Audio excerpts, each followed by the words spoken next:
The media, as Megan was saying, will not tell you about, but we will tonight. For now, the second day in a row, the President of the United States, while campaigning for Hillary Rodham Clinton, accused Donald Trump of something that is outright false without any evidence that he supports the KKK. This is the President of the United States. If you accept the support of Klan sympathizers, if you don't denounce them right away because you're kind of not sure, well, that's what you're going to do when you're in office. Good week. All right, that's the President of the United States going as deep in the gutter as anybody can get, playing racial politics. Why? To scare African-American voters into voting for a candidate and a party that has a long history of rampant racism. Now, Project Veritas this week, they put out a disturbing new undercover video that no one else in the Clinton-loving media will dare to show you. That's because in it, you will see a major Democratic donor making racist comments about African-Americans. Now, we've told you Fox has independently verified it. You can see the content for yourself. It is beyond shocking. Watch this. Our journalist was speaking with Leah and Benjamin Barber. Mr. Barber is a well-known political theorist and author. And he is a major donor to Democrats, and specifically to Hillary Clinton. But you think, like, as like a black man, you think that they would go through that? Well, it depends on, well, this under commando? Yes. But you think, like, as like a black man, you think that they would go through that? Depends on, well, this under commando? Yes. Jewish guards who would help murder Jews in camps so they can live alone. So there were even Jews who were helping the Nazis murder too. Same thing? So blacks who were sort of helping the other side, they're equally they're really helping the enemy who want to destroy them. Maybe you think that if I help them it'll be different, maybe I'll get off okay, or somehow I'll save my race by working for this murderers. Now, yet again today, we reached out to the Clinton campaign and Benjamin Barber for a comment. Guess what? We didn't hear back.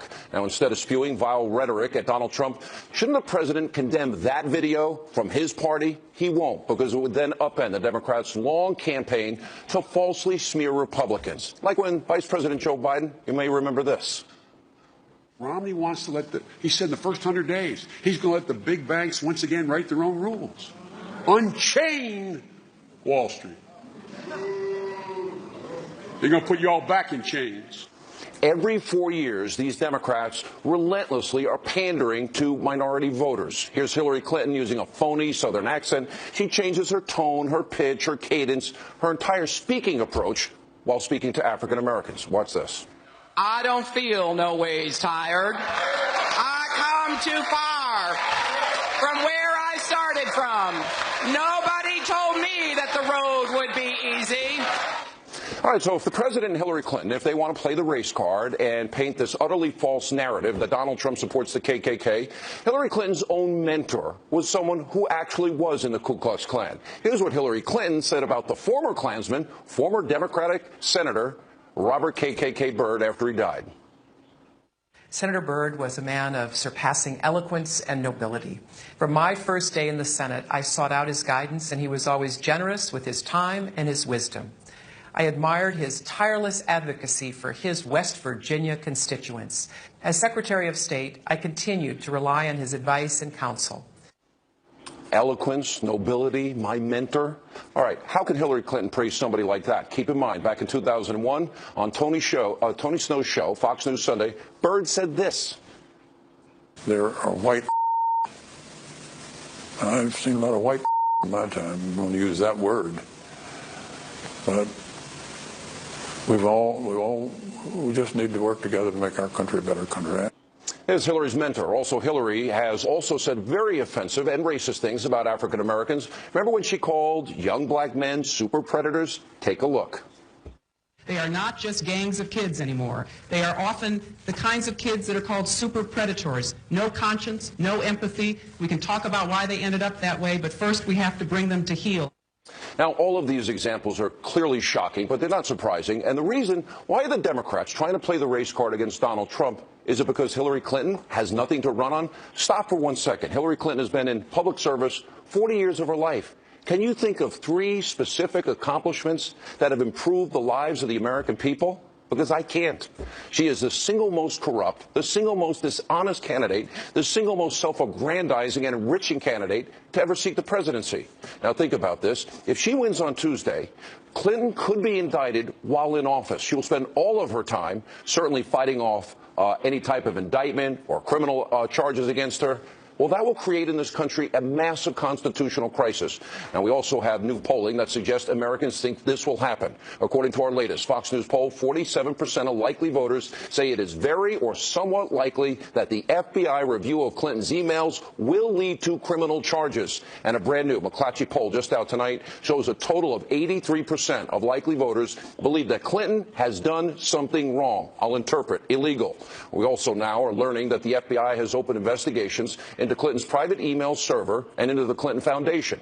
Now, this is the private server that FBI agents say there is a 99% chance, because of her recklessness, her unwillingness to obey the law, a 99% chance that up to 5 foreign intelligence agencies hacked into and stole her emails. Now, that's the private server that contained classified, top secret, and even the highest classification special access program information on that server. Remember, it was a mom and pop shop in a bathroom closet? This all despite Hillary Clinton saying repeatedly that it didn't. There are also the 33,000 emails that her team, remember, they didn't wipe it with a cloth. They used bleach bit. In other words, they acid washed it. So as Trey Gowdy said, God couldn't find it if he wanted to. And that was to permanently erase after Hillary was served with a congressional subpoena to preserve all those emails. And now, of course, thanks to WikiLeaks, we also know her own aides questioned if Hillary Clinton actually turned over all of the work-related emails. And right now, tonight, CBS News is reporting that the FBI has found new emails on Anthony Weiner's laptop, not duplicates. As for the Clinton Foundation, the FBI is investigating the Clintons' pay-to-play practices, and sources in the FBI are saying an avalanche of new evidence is coming in every day. Now, WikiLeaks exposed the Clintons' own aide that called it Bill Clinton, Inc. Remember, they were broke when they left the White House? How did they get $200+ million? This is a scheme directly tied to the foundation the former president used to line his pockets with all of that money. And remember, the AP reported that of all the people, individuals that saw Hillary when she was Secretary of State, well, 55% non-government people, they were people that donated to the Clinton Foundation or pledged to donate to the Clinton Foundation. Pretty outrageous any way you look at it. Anyway, not to mention the tens of thousands of millions of dollars, rather, the Clinton Foundation has accepted. Remember countries that treat women, gays, lesbians, Christians, and Jews horribly? Countries like Saudi Arabia, Kuwait, the UAE, Brunei, Qatar, Oman, Algeria. Did Hillary ever criticize these countries? Women are told how to dress. They can't drive in Saudi Arabia. They can't go to work or school without a man's permission. In Qatar, did you know that marital rape was legal? Marital beatings are legal of women? Did you know in Saudi Arabia, gays and lesbians are killed? Christians and Jews, you can't build a temple or a Christian church. They're persecuted. Anyway, joining us now from Ted's Montana Grill in Illinois, the author of now the bestseller Treason, former Speaker of the House, Fox News contributor Newt Gingrich. For 2 days in a row now, they're playing the race card and using the Klan. What does that tell you? It tells you that they're desperate and they're terrified. You can always measure how much trouble they're in by the intensity of their attack and the degree of their desperation. And I think it's pretty clear now, as you just pointed out, you know, when you have 87% of the country that thinks you did something wrong, you got an uphill climb to get to be president. When you have over half the country that thinks you might have a criminal indictment, it gets pretty tough to get those last votes. And by the way, I hear the thousands that have been waiting online and you've been signing books all night. We appreciate you taking time, Mr. Speaker. All right, let's say, God forbid, she wins the presidency. Will the country be paralyzed? Will she spend all of her waking hours fighting off potential indictment, fighting with or meeting with lawyers? Will any work in this country get done, or will we literally be spinning our wheels with no progress whatsoever? Oh, I think that the amount of evidence that's coming out day after day after day, she will drown in investigations, FBI investigations. The Internal Revenue Service in Dallas is investigating the entire legality of the Clinton Foundation. You're going to have investigations from both the House and Senate. And every day we learn, as you pointed out a minute ago, we learn new things. And all of them are bad. And so I just think, you know, the evidence, as you and I were talking about on radio today, the very fact that the Constitution prohibits office holders or their spouses from taking the kind of money they were taking from Qatar and from Saudi Arabia and from Morocco and from Russia. It's just clear illegality. And I think that what the Clintons are doing is they're finally forcing us into a national conversation about whether or not we're going to be a country where the rule of law matters and a country where even the powerful can't commit felonies and get away with it. I think this is a very decisive moment, and because it's so obvious, I think that's why you're going to see the last 3 days absolute hysterical attacks from the president, from Secretary Clinton and others, because I think they sense it slipping away. The president absolutely lost it today. We'll play that video a little bit later in the program on top of using the KKK analogy. You know, one of the things I like to point out, Mr. Speaker, is, all right, how are we better off than we were 8 years ago? Well, I look at numbers. You're a numbers guy. You're a historian. But we now have the lowest labor participation rate since the 70s. We have now 95 million Americans out of the labor force. We now have 51-year low in the home ownership rate, the worst recovery since the 40s, 13 million more Americans that are on food stamps, 8 million more Americans that are in poverty. We've doubled the national debt. 1 in 5 American families don't have a single family member working. In the black community, 93% voted for Obama. Well, if you look at the increase, 58% increase black Americans on food stamps, 20% increase black Americans out of the labor force. Will this shift? Will this change? Well, I think that it'll change if you get Donald Trump. It's not going to change if you keep the same policies, the same personalities, the same approaches. The tragedy of many of America's inner cities, Detroit, where 9% of the students can read in the 3rd grade, Baltimore, where 13% of the students can pass their 8th grade science and math tests. This cripples people economically, leaves them without a viable future, and creates many of the problems that we see bubbling up because people are in despair. At the same time, I cannot overstate the depth of corruption that we are beginning to learn about from WikiLeaks and from other things, including the FBI investigations and the court-ordered release of various emails. And the courts have played a major role here in exposing just how bad this is and the total effect, which is growing by the day.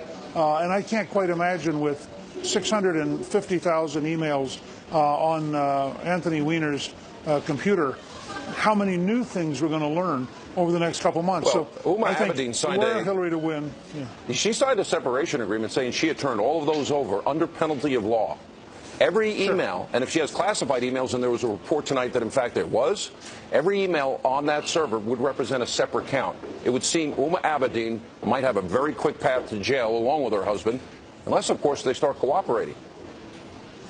Well, remember, 43 people were indicted, tried, or convicted in the Watergate. It wasn't just Richard Nixon, but there were a whole circle of people, because you get sucked into these things, and then you get sucked into the cover-up, and then you get sucked into lying to the FBI. All these things are felonies.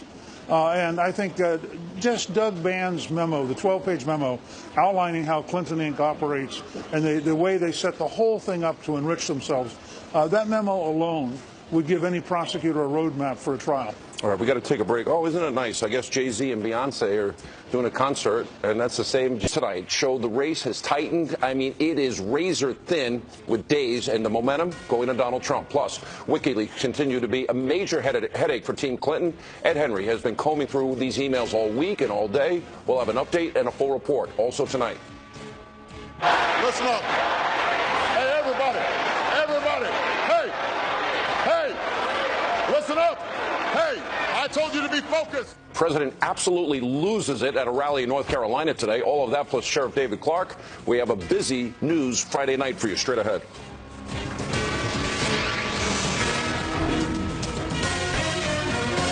And welcome back to Hannity. Brand new Fox News national polls just released tonight show the race is tightening. In the four-way presidential race, Hillary Clinton is up by only 2 points, 45-43. But in the two-way presidential race, it is a one-point race, 46-45. We continue with former Speaker of the House, Newt Gingrich. Mr. Speaker, I could give you all the numbers all day long. Do they even matter at this point?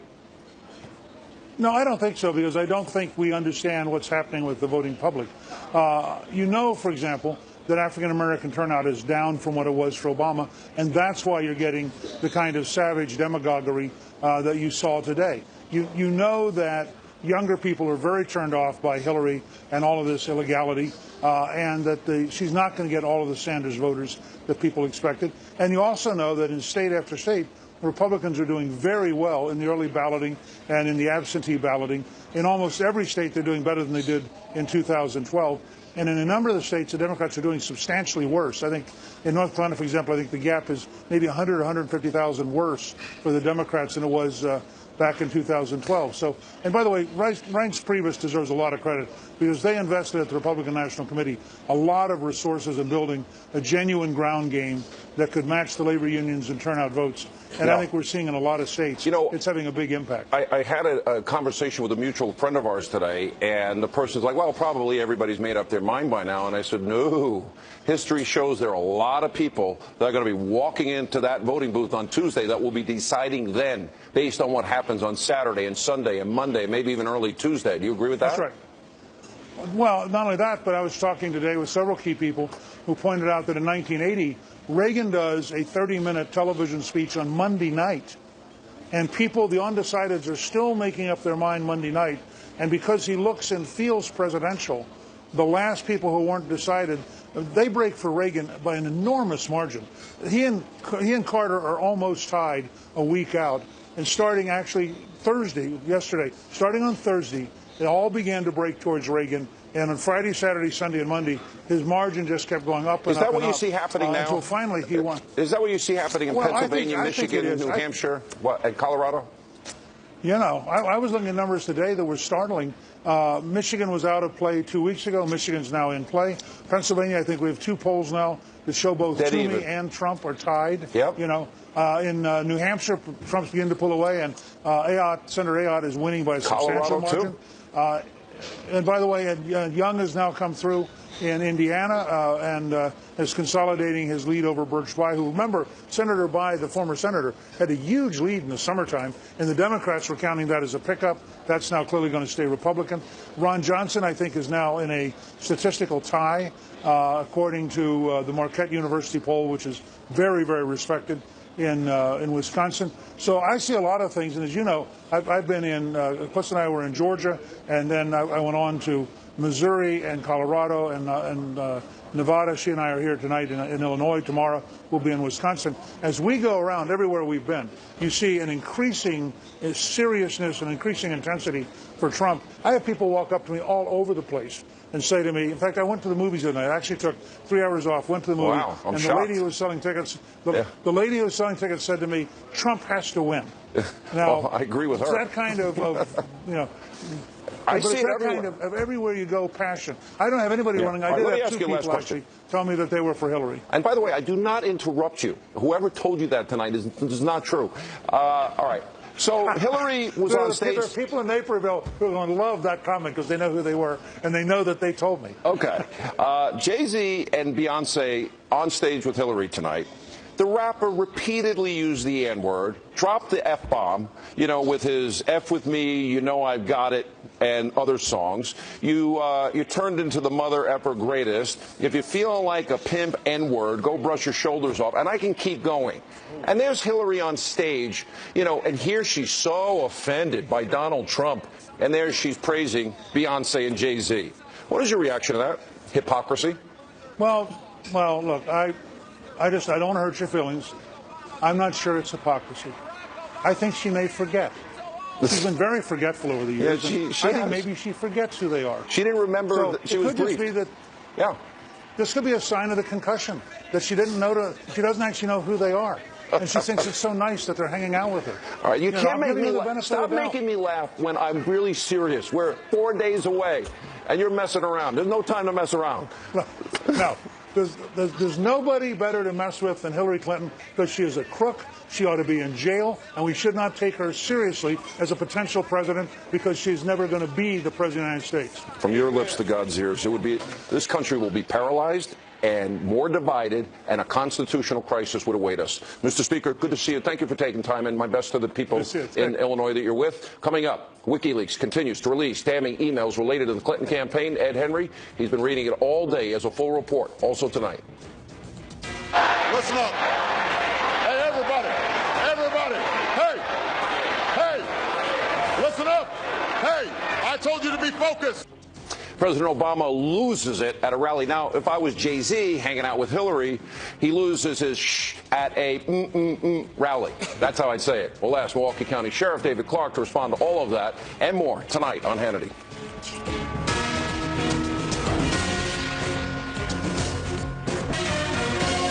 Welcome back to Hannity. While campaigning for Hillary Clinton earlier today, the president completely lost his cool. This is awesome. Take a look.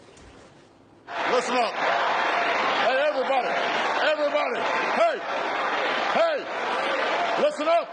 Hey, I told you to be focused, and you're not focused right now. Listen to what I'm saying. Hold up. Hold up. Hold up. Hold up. Everybody sit down and be quiet for a second. Everybody sit down and be quiet for a second. Now listen up. I'm serious. Listen up. You've got an older gentleman who is supporting his candidate. He's not doing nothing. You don't have to worry about him. You should. This is what I mean about folks not being focused. By the way, if it was Jay-Z describing it, he would have said beep, beep, beep, beep, beep, because that's obviously how he felt. And I say that because a few minutes ago, according to the website Business Inc. by Donald Trump, joining us now with reaction, Milwaukee County Sheriff David Clarke. What's your reaction to that, Sheriff? Both the president and Hillary with Jay-Z dropping the N-word and F-word. Yeah, let me start with President Obama. I watched that rally live this afternoon. I thought it was very embarrassing for him that he had to tell people, you know, about 19 times, hey, listen up, quiet, stop, sit down, and they just totally ignored him. Look, the Democrats are in panic mode right now. I said this months ago that they faced a black vote deficiency dilemma. Mrs. Bill Clinton, she was not going to get the turnout that Barack Obama got in 2008, and he increased that in 2012. I said that that could be the variable here that sinks her campaign. Look, Donald Trump is doing pretty good with the black vote. One of the polls I saw, he was getting 20%. Which is more than any Republican has gotten in several decades. So they're in panic mode. Usually what the Democrats will do is they'll come out and tell blacks that if you vote for Republican, they'll take your benefits, your welfare away. They're not even going there. They're going straight to, you know, the KKK, you know, analogy that was used, that Donald Trump supports the KKK. He'll have the KKK over to the White House, when in fact, President Obama has had the black equivalent of the KKK, Black Lives Matter. He has hosted them at the White House numerous times. So all of this race baiting, because that's what it is, because Donald Trump doesn't support the KKK, and everybody knows it. But I think you're right. I think it shows desperation, and all early voting indicators show that Hillary Clinton is not getting anywhere near the women vote that they need to win, or the black vote that they need to win, or the youth vote. By the way, if you were Bernie Sanders supporters and now you know that Hillary conspired with the DNC, cheated on debates, I don't think I'd be so inclined to support the nominee if I'm a Bernie Sanders supporter. No, there's no momentum. There's no energy. Look, I've been all across this country on behalf of Donald Trump, and the Donald Trump supporters are energized. They're motivated. They cannot wait. Those that have participated in early voting, which is why you see many people on the right, the GOP, Republicans, people identify as Republicans, conservatives, taking advantage of early voting, highly energized, and it's going to be a big turnout on November 8th as well. But one of the reasons why these demographics that they're going after, Mrs. Bill Clinton going after the women vote, going after the minority, why she's not doing well, because she's not a likable person and she's not emotionally connected. Look, if Donald Trump gets elected president of the United States, his appeal to the black community is going to mean, to me anyway, it's going to mean that he's going to be the best thing that has happened to the black community since Dr. Martin Luther King Jr. Yeah. Let me ask, when they play the race card as they do, and then Hillary jumps, she calls a former Klansman her mentor. Bill Clinton's mentor was J. William Fulbright, a known segregationist. The Democratic Party, people like Al Gore's father, Robert Byrd, Hillary's mentor, they weren't there for the Civil Rights Act. They weren't there for the Voting Rights Act. They were filibustering. And then they claim this mantle that they are helping the black community. Since Obama's been president, we doubled the debt, 58% increase, black Americans on food stamps, 20% increase, black Americans out of the labor force. I'll put up the home ownership rate for black Americans. You know, it's higher than it's ever been, meaning the lack of home ownership. You know, I'm just thinking, what hypocrisy. Why do they still get the majority of votes when I would argue they're not better off under these Democratic policies? And as Donald Trump said, every 4 years they come knocking on the door, asking, demanding votes. What have they gotten for it? Their educational system, violence in inner cities. It's the worst in the country. But the vote for the Democrats still goes on. Why? Well, because black people have been separated from their history. They've been hoodwinked by the Democrats. Look, it was the Democrats that tried to uphold the institution of slavery, and it took a Republican president, Lincoln, to come along and end that ugly institution. And as you indicated, it was the Democrats that stood in the way of the Voting Rights Act and the Civil Rights Act as well. And it took Lyndon Johnson had to go out and get Republican members of Congress in order to get that stuff passed. But look, I'm telling you right now, Sean, black people are beginning to open their eyes. That's why I was so ecstatic when Donald Trump reached out. And he didn't just say it once. And he didn't just say, hey, you're being exploited, your vote's being taken advantage of. He told them what was possible for them and what should be done for them in their community. Better schools, safer communities, and more jobs. And that's what's appealing to blacks. And that's why I don't think this playing this race politics that Obama and the Democrats engaged in, I really don't think it's going to help the turnout this year. A new deal for black Americans. I think that's a great idea. Well needed. We've got to fix the nearly 4,000 people dead in Chicago since Obama's been president, shot, majority African American. 3,000 people shot this year alone. Almost the majority of African American. It's disgraceful. What has the president done to stop it? Nothing. All right, Sheriff, we love you. Good to see you. And we're only almost 3 days away. An hour and a half. We'll be 3 days away from Election Day. And coming up, WikiLeaks continues to dump damning new emails. Ed Henry's on the case with the latest revelations. Plus, we'll also get reaction from Pat Goodell, Mike Huckabee, and much more tonight on Hannity. Welcome back to Hannity. WikiLeaks continues to release damning emails from the Clinton campaign. Our own Ed Henry, he's been combing through it all week, all day. I mean, you must be WikiLeaked out. How are you? Good to see you, Sean. You know, it's now over 47,000 of John Podesta's emails that are out there. WikiLeaks has said they're going to do 50,000 by the election, so obviously there are more coming today. New ones about the email scandal, about the Clinton Foundation, and also potential hypocrisy on Hillary Clinton's part over pay equity. First on the email scandal, Neera Tanden has come up a lot, a liberal activist who's a frequent pen pal of Podesta's, and she's questioned Hillary Clinton's political instincts. Today, she raised questions in a 2015 email about Brian Pagliano. Remember, he pled the fifth over the email scandal before the special Benghazi committee. And Tanden says in one email that Brian is someone who, quote, retrieved all our emails in a previous year. She might be referring, it appears from the context, to the 2008 campaign. So it's raising questions about whether Pagliano, Hillary Clinton's IT specialist, was involved with the Clintons much sooner. In terms of the email scandal as well, there's an email exchange between Colin Powell and Cheryl Mills when the email scandal first broke, and it appeared that the Clintons were going to try and say, look, Colin Powell had the same setup. Yes, as Secretary of State, he used a personal email account, but did not have a server. So look at this email where basically Powell threatens the Clintons through Cheryl Mills and says, I haven't been asked nor said a word about HRC and won't unless you all start it. So making it clear that he would fire back if they tried to drag him into the email scandal. Then on the Clinton Foundation, you've heard the name Doug Band before, and you were talking about him before with that 12-page memo. There's a new email out today where one of Band's associates was saying that while they tried to put new conflict of interest rules, and you see Band there, in place at the Clinton Foundation in 2011, one of Band's associates said, look, if you're going to do that, you're going to have serious problems of conflict of interest for Bill Clinton because he was taking speech money, personal gifts, as well as consulting contracts from some of the Clinton Foundation donors. That, according to Band and his associate, insiders, not critics, on the outside. And they also revealed that some of Bill Clinton's one-on-one meetings with various foundation donors cost those donors $100,000 to $140,000 just to get a one-on-one with Bill Clinton. And then I mentioned pay equity. What's interesting about that issue is that you had an email pop up where one of Hillary Clinton's advisors was basically saying, wait a second, do we have a problem on pay equity? Because she's out there on the stump all the time talking about how women have to make the same or more than men. And this advisor to Hillary Clinton's campaign was saying, wait a second, we're not even sure. Do women make as much as men do? So it's interesting that she's out on the stump saying, look, everybody else needs to do this. And insiders in some of these WikiLeaks emails were saying they weren't even sure whether the Clinton campaign was living by that same standard, Sean. It's fascinating reading. I honestly, I'm staying up at night reading it, so it shows what a loser I am. But thank you so much. You got better things to do. No, that's what I do. I read this. Apparently not. All right, and thank you. Joining us now with reaction, former 2016 GOP presidential candidate, former Governor Mike Huckabee, Fox News contributor Pat Goodell. Governor, as I talk to you, I'm going to put up just the WikiLeaks revelations specific to the Clinton server up, and then we'll go to the new revelations today. This is obvious law-breaking, I'd use the word bribery, cover-up, destruction of, materials. It actually seems to now make sense that they had the private server because they didn't want Freedom of Information Act request or congressional oversight because of all the money they're making.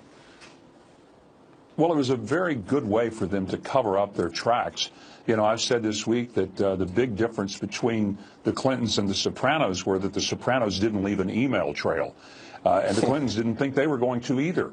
But the fact is, the WikiLeaks exposure has revealed what really amounts, Sean, to nothing less than a criminal enterprise.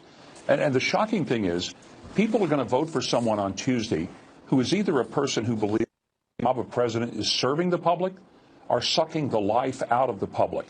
This is why Hillary Clinton cannot be president, because they have used every government agency and all the powers to do two things: protect themselves from being accountable to the laws that the rest of us have to live by, and then to use those powers for self-enrichment and for going after their political enemies. Imagine, if you will, Hillary Clinton having the power of the IRS and all these agencies. They were making enough money. It's inexplicable to me. Why?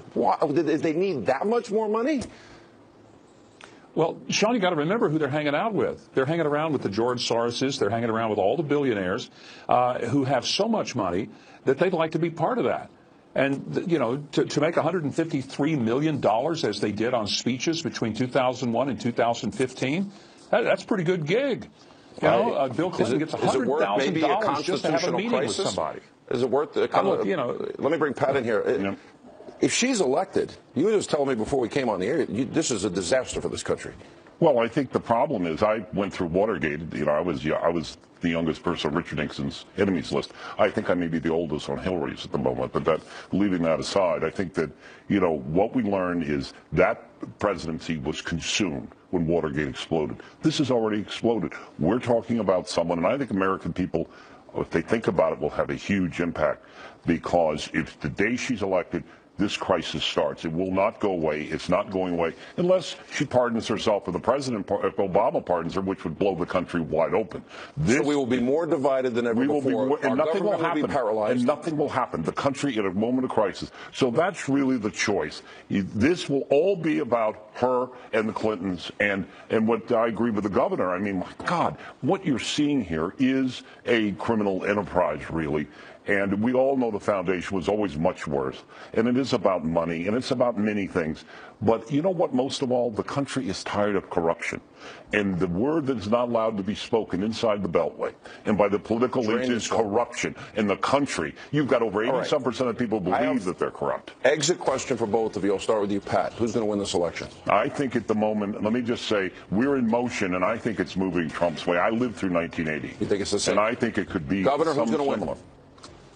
Donald Trump is going to win. It's not going to be as close as people think, and I've said that since the summer when his poll numbers were low. We got to take a believe break it today. Thank you both. We'll continue.